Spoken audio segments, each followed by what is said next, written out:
오늘 우리에게 주시는 하나님의 말씀은 구약성경 출애굽기 8장 25절에서 32절까지의 말씀입니다. 출애굽기 8장 25절에서 32절의 말씀, 구약성경 93페이지입니다.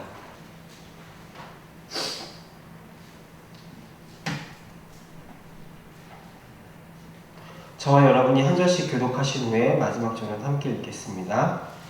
바로가 모세와 아론을 불러 이르되 너희는 가서 이 땅에서 너희 하나님께 제사를 드리라. 모세가 이르되 그냥 하나님이다. 우리가 우리 하나님 여호와께 제사를 드리는 것은 애굽 사람의 시간을 가진즉 우리가 만일 애굽 사람의 목전에서 제사를 드리면 그들이 이것을 미워하여 우리를 불러주시지 아니하리이까. 우리가 사흘 길쯤 광야로 들어가서 우리 하나님 여호와께 제사를 드리되 우리에게 명령하시는 대로 하려 하나이다.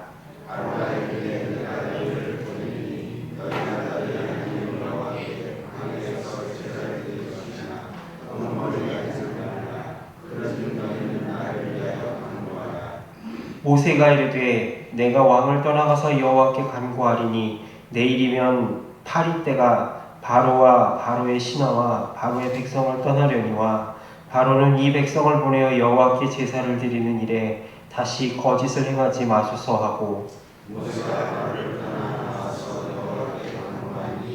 여호와께서 모세의 말대로 하시니 그 8일 때가 바로와 그의 신하와 그의 백성에게서 떠나니 하나도 남지 아니하였더라. 그러나 바로가 이때에도 그의 마음을 완강하게 하여 그 백성을 보내지 아니하였더라. 아멘. 잠시 기도하겠습니다. 은혜로우신 하나님 아버지, 우리의 부족함과 연약함에도 다시 한번 기회를 주시고 하루를 주시는 신실하신 하나님 아버지 앞에 다시 한번 나옵니다. 이 시간 우리의 모든 부족함을 주의 보혈로 덮어주시고 하나님께서 주시는 은혜의 하루를 시작할 수 있도록 인도하여 주옵소서. 말씀 앞에 나올 때 우리의 마음이 하나님을 향하며 말씀에 다시 한번 우리의 삶을 결단하는 하루 될 수 있도록 인도해 주옵소서. 예수님의 이름으로 기원하옵나이다. 아멘. 이스라엘 백성들을 보내기를 싫어하는 애굽왕 파라오와 이 하나님과 모세와의 대결은 점점 거세어지고 있습니다. 피와 개구리 재앙에 이어서 티끌이 이가 되어서 사람과 가축을 괴롭히더니 이제는 애굽 온 땅에 파리 때가 가득하게 되었습니다. 그리고 이 파리 재앙부터는 이스라엘 백성들이 사는 이 고센 땅에는 어떠한 피해도 닥치지 않는 것을 보게 됩니다. 이 재앙이 바로 애굽과 바로 왕을 심판하려고 하는 하나님의 역사라는 것을 더욱 분명하게 드러내주고 있다고 볼 수 있습니다. 결국 이런 하나님의 역사에 견디지 못한 바로 왕은 모세와 아론을 불러 이렇게 이야기합니다. 25절에서 그는 이렇게 이야기하는데요. 너희는 가서 이 땅에서 너희 하나님께 제사를 드리라 라고 말입니다. 이 너희는 가서 이 땅에서 제사를 드리라 라는 말이 굉장히 이율배반적이다 라는 느낌을 받게 됩니다. 너희는 가라 해놓고서는 이 땅, 곧 애굽에서 제사를 드리라고 합니다. 자기가 가라고 해놓고서 다시 애굽에서 제사를 드리라는 말은 무슨 의미일까요?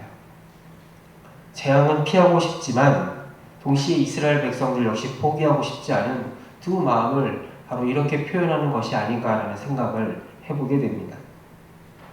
이 바로 왕은 제사를 드리는 것, 하나님께 제사를 드리는 것을 마치 우상 앞에 제물을 바쳐서 그 제물의 향료로 그 노한 신을 달래면은 그 신이 노여움을 풀고 인간에게 복을 주는 그러한 우상으로 하나님을 상상했던 것 같습니다.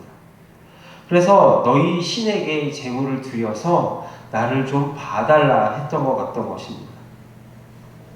인간이 상상해낼 수 있는 우상이나 신적인 존재는 이렇게 인간의 한계를 벗어날 수가 없습니다.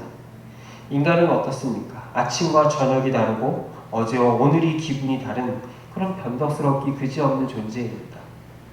그래서 고대의 이집트나 그리스 신화나 로마 신화를 보게 되면 인간을 닮아서 그런지 그 신들 역시 변덕스럽기 그지없는 모습을 우리는 그 신화의 이야기들에서 보게 되는 것이죠. 그러나 하나님은 인간이 아닙니다. 하나님은 신실하시고 변함없으시며 회전하는 그림자도 없다라고 신약 성경의 야고보 사도는 우리들에게 증언해주고 있습니다. 그런 하나님 앞에 우리가 보여야 될 응답은 바로 인격적인 순종과 무릎 꿇음이라는 사실을 성경은 우리들에게 분명하게 가르쳐주고 있는 것이죠. 하나님이 우리에게 원하시는 제사는 단순히 어떤 제물이나 제사 행위 자체가 아닙니다. 마음과 뜻을 하나님께 돌이키는 온 인격적인 순종의 응답이라는 사실입니다. 그러나 바로왕은 자기 나름대로 임시방편을 써서 하나님을 눈속임하면 될 줄로 알았기 때문에 바로 너희가 가기는 가되 바로 이 땅에서 하나님을 이 땅에서 제사를 드리라고 하는 그런 이율배반적인 이야기를 하게 되는 것이죠. 이러한 바로왕의 제안을 거절하며 모세는 26절과 27절에서 이렇게 이야기를 합니다. 그리함은 부당하니이다. 우리가 우리 하나님 여호와께 제사를 드리는 것은 애굽 사람이 싫어하는 바인즉 우리가 만일 애굽 사람의 목전에서 제사를 드리면 그들이 그것을 미워하여 우리를 돌로 치지 아니하리이까. 우리가 사흘 길쯤 광야로 들어가서 우리 하나님 여호와께 제사를 드리되 우리에게 명령하시는 대로 하려 하나이다 라고 말합니다. 주석이나 다른 자료를 보면 이때 당시 이스라엘 백성들이 하나님께 드리는 제사는 그 이집트 사람들이 신으로 섬기고 소중하게 여기던 양이나 소를 잡아서 제사를 드리는 것이었기에 이집트 사람들의 분노를 샀을 것이다 라고 이야기를 합니다. 앞서 말씀드린 것처럼 이들은 인간의 농사와 번역에 도움을 주는 동물이나 온갖 자연 만물을 신으로 만들어서 섬겼습니다. 바로 애굽에 내린 10가지 재앙은 그 이집트 사람들이 섬겼던 티끌, 파리, 가축이 모든 것들은 바로 그들이 신으로 섬겼던 것들입니다. 그런데 이스라엘 백성들은 그것을 신으로 섬기는 것이 아니라 오히려 제물로 삼아서 하나님께 바친다라고 하면 그 모습 자체가 바로 애굽 사람들의 분노를 사게 될 것이다라고 모세는 이야기하고 있는 것이죠. 결국에 세상을 섬기는 것과 하나님을 섬기는 것이 동시에 이루어질 수 없다라는 사실을 모세는 분명하게 이야기합니다. 그러나 바로왕은 자기중심적으로 이 모든 것들을 바라보고 하나님을 바라보았습니다. 그랬기에 그는 자기의 시야를 벗어나지 못하고 똑같은 그런 재앙의 쳇바퀴를, 다람쥐 쳇바퀴 돌듯 그런 불행의 쳇바퀴를 돌고 있는 것이죠. 모세는 27절에서 뭐라고 이야기를 합니까? 우리가 하나님 여호와께 제사를 드리되 우리에게 명령하시는 대로 하나님께 제사를 드리라고 합니다 라고 이야기합니다. 여기서 우리가 한 가지 보게 되는 것이 있습니다. 하나님을 섬기는 방법과 범위, 그리고 하나님께 순종하는 그 정도는 내가 정하는 것이 아니라 하나님이 정하신다라는 것입니다. 내가 드리고 싶은 것을 드리는 것이 아니라 하나님이 드리고 싶은 받으실 만한 것을 드리는 것이고, 내가 예배를 드리고 싶은 데서 마음대로 예배를 드리는 것이 아니라 하나님께서 예배하라고 명령하신 곳에서 예배해야 된다라고 하는 것입니다. 이스라엘 백성들이 하나님을 온전히 섬기기 위해서는 애굽에 있으면서 애굽도 섬기고 하나님도 섬길 수는 없는 것입니다. 애굽을 온전히 빠져나와서 구별되어야지만이 진정으로 하나님을 섬기는 온전한 예배를 드릴 수 있다는 사실을 모세는 굽히지 않고 이야기하고 있습니다. 그러나 세상의 공중권세 잡은 자들은 우리가 세상에 있으면서도 얼마든지 하나님을 섬길 수 있다라고 유혹합니다. 그래서 온갖 수단과 방법을 동원하여서 우리를 자신의 영역 안에 묶어두려고 합니다. 이것은 바로왕의 입장에서도 매우 힘든 일이지만 이스라엘 백성들의 입장에서도 쉬운 일은 아니었을 것입니다. 400년 동안 애굽의 통치 아래 젖어있던 이스라엘 백성들은 온 몸과 마음과 삶의 기반이 바로 애굽에 있었을 것입니다. 그런데 자신의 그 안정된 기반을 내려놓고 하나님만을 섬기기 위해서 애굽을 빠져나온다는 것은 쉽지 않은 일인 정도가 아니라 인간의 힘으로는 불가능한 일이었다는 사실이죠. 그렇기 때문에 하나님은 10가지의 재앙을 일으켜서 그들의 하나님의 강하신 팔로 강제로 그들을 끌어내다시피 하셔서 광야로 몰아넣으신 것입니다. 그래서 그들을 진정한 하나님의 백성으로 거듭나도록 한 것이 바로 출애굽기의 이야기입니다. 이러한 강한 모세의 주장에 대해 28절에서 바로왕은 너희가 너희 하나님 여호와께 광야에서 제사를 드릴 것이나 너무 멀리는 가지 말라.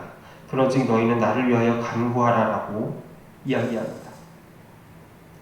이스라엘의 요구에 따라 광야에서 제사를 드리긴 드리지만 너무 멀리는 가지는 말라라는 이 달콤한 말에서 우리는 세상과 우리 안의 죄성이 얼마나 끈질긴가를 우리는 다시 한번 확인하게 됩니다. 악마는 디테일에 있다라는 말이 있죠. 세상과 마귀들, 그리고 우리 안에 존재하는 이 죄성은 하나님의 말씀에 끝까지 순종하지 못하게 하도록 끝까지 하나님의 말씀을 비틀고 왜곡하려고 합니다. 너희들의 말처럼 그래, 너희들이 진정 광야로 나가려고 하려면, 애국을 떠나려면 떠나라.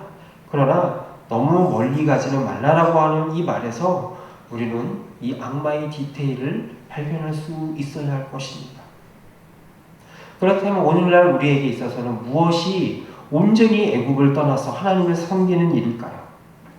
단순히 교회 일에만 열중한다든지 산속의 기도원에만 들어가는 일이 애국을 떠난 일의 전부일까요?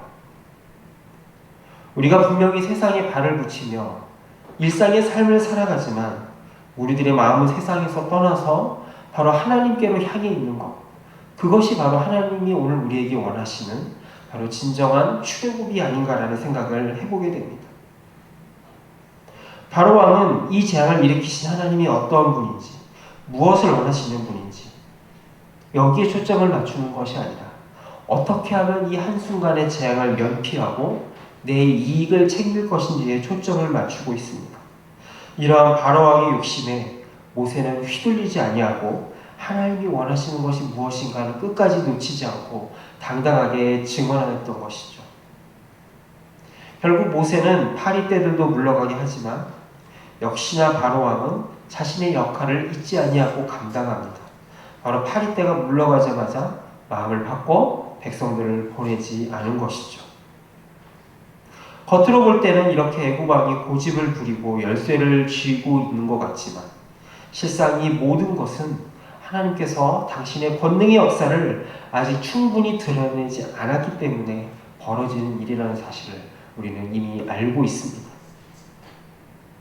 앞으로 재앙의 사건은 점점 더 스케일이 커질 것입니다. 우박이 떨어질 것이고 메뚜기가 들이닥칠 것이며 흑암이 온 땅을 뒤덮을 것입니다. 그리고 재앙이 강팍해지면 강팍해질수록 바로왕의 마음 역시 더 완강해질 것입니다. 그러나 이것조차 하나님의 권능의 손을 드러내기 위한 하나님의 일하심이라는 사실을 우리는 생각할 필요가 있습니다. 우리가 사는 세상이 아무리 어두워 보인다 할지라도 하나님께서는 그분의 일을